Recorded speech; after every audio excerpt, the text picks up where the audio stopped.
It's another beautiful morning here in Turkey. It's just hitting 9 o'clock now, and as you can see, I'm wearing my puffer jacket. It's getting a bit chilly these days in the mornings. I'm actually wearing my arm warmers as well, and will probably have my buff on as I'm riding. Still just wearing shorts. That's good enough for now. Hopefully, I don't need any long pants. So I'll need to start heading south if I'm going to keep riding after Istanbul. But anyway, I'll think about that later. But yeah, have a look at where I camped last night. Pretty spectacular spot. Caught the last of the sunrise. I got up at 7:30 this morning, which is when the sun rises, but I kind of missed the pre-sunrise light as it came in. Just overslept. Well, not really. I mean, don't really have a time I need to get up by, but I might try and get up before the sun comes up, so I can pack my tent up if I'm wild camping. So less chance of people discovering me. But yeah, this spot I've been staying here. I just found it, at about 6 o'clock last night, just as the sun was starting to go down. Wasn't sure where I was going to camp, and just found this little abandoned area on the beach. There's all these buildings here, which haven't been lived in for quite a while. But up here there's some actual really quite nice apartments and stuff, and then also over here. And so this morning and also last night, I had a few people walking past and saying hello and stuff, but no one seemed to care that I was staying here, or no one tried to get me to move or anything. A few people have been curious as to where I was from, but yeah, again, it's been hard to communicate because most people don't speak English, so just a few words here and there, and then continuing on.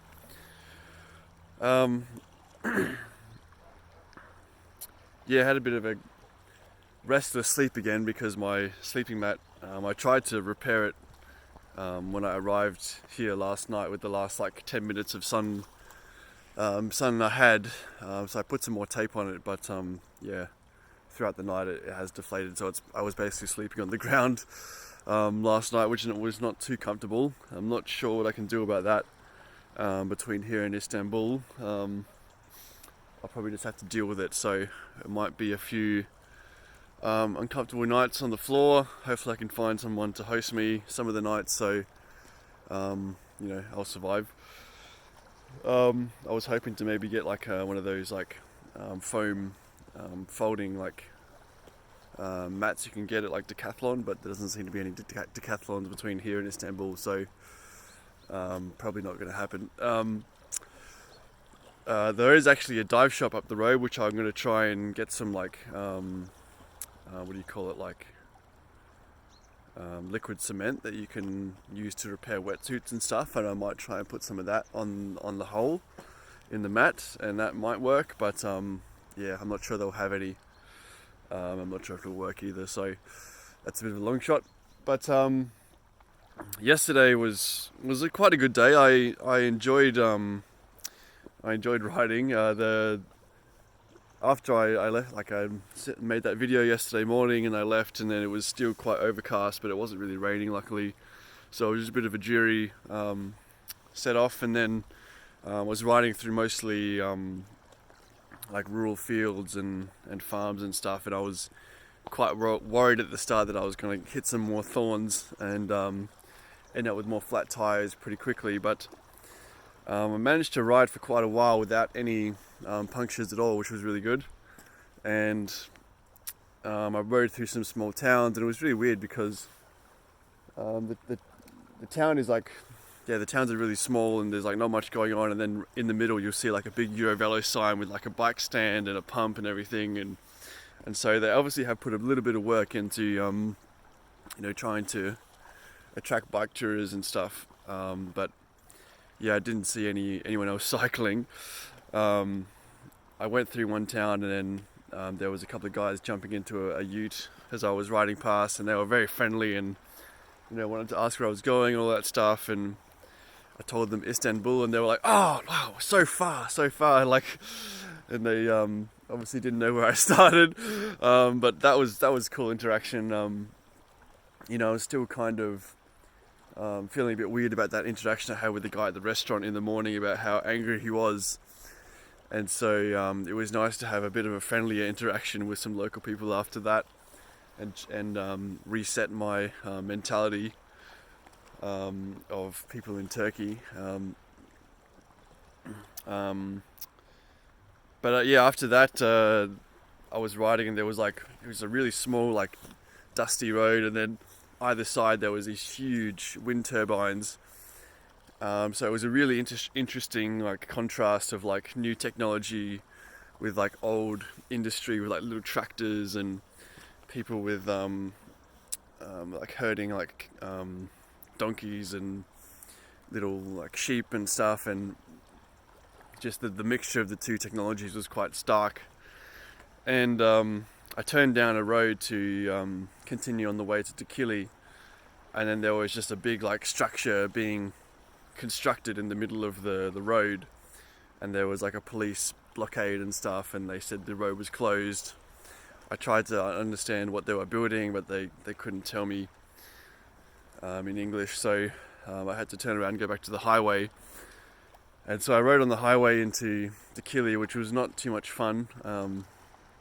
The Eurovelo number 8 route actually goes from Dikili to Çeşme, so I've been following it kind of in reverse, and that's meant I've had to ride on the wrong side of the road quite a few times, and even on highways I've had to do that a few times, riding into traffic, which has been okay because there's always been a bit of a shoulder where I can kind of hide until I can get to the other side, but it has been a little bit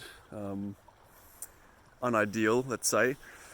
But I eventually arrived in Dikili, and I had lunch at a restaurant, which was great. It was like a little, like, fast food, like, pied and pizza restaurant, and I tried to get some Turkish food, but I asked, is anything on the menu vegetarian? And the girl who was serving me, like taking my order, actually laughed, and she said no.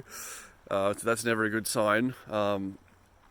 But I did get a pizza, vegetarian pizza, and that was, it came with, like, a nice salad as well. So with the pizza and the salad, it was like about €4, which was really cheap, actually.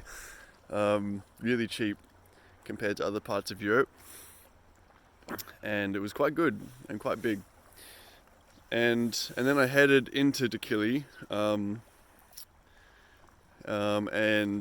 that was quite, like, monumental, I guess you could say, because Dikili was the end of the Eurovelo number 8 route for me.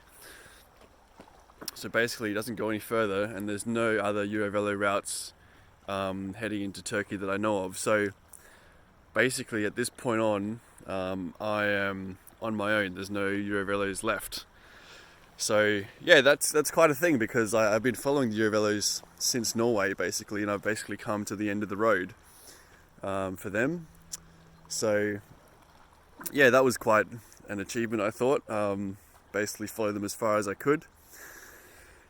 About 7,500 kilometers now. And so I had a Turkish coffee in Dikili just to kind of settle with that thought for a few moments, and then I pressed on, and I was starting to feel quite tired at this point. I'm not sure why exactly. I hadn't really done that much riding that day, but I had been feeling a little bit sick in the stomach after eating at that restaurant, that really expensive restaurant the other night. So I'm not sure what happened, but yeah, I've been feeling a little bit unwell, feeling a bit better this morning, luckily. But yeah, that was maybe what caused me to feel a bit tired. And yes, I was really running out of energy. And then I ended up going through some more fields, and I was thinking, oh, this is probably a good place to get a puncture. And then sure enough, I got one in my front tire. So I was really hoping that I'd get 2 days in a row without any punctures, but no, one is the record. So pulled over and changed over the front tire, or the front tube, sorry. Some people did pull over and ask if I needed help, which was nice, but no, it was all good. And so I did that, I kept going, and then not even maybe half an hour after that, I got another puncture in the same tire, so I swapped over the tube again. And at this point I really didn't, I was just over it, I wasn't like frustrated or anything. I was just like, alright, this is what has to be done, so I just pulled over and did it. There was no reason to be upset. It was just something that you have to do, so I just did it, and then kept going again and got on with it. So yeah, 2 punctures in the front tire in like half an hour. That was fun. Luckily because the front tire is in front, it seems to catch all of the thorns, so my rear tire is still going alright, although I did pull a few thorns out of it yesterday. It still seems to have maintained its integrity, which is surprising. So hopefully that one stays intact today. And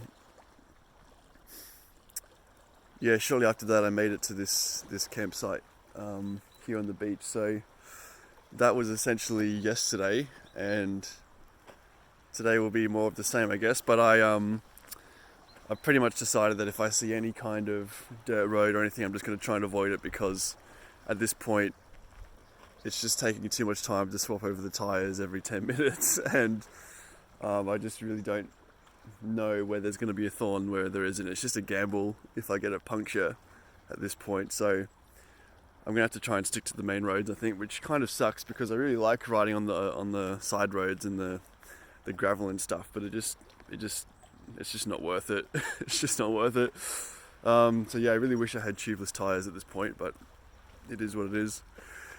And yeah, I'm going to set off now. So thanks for watching.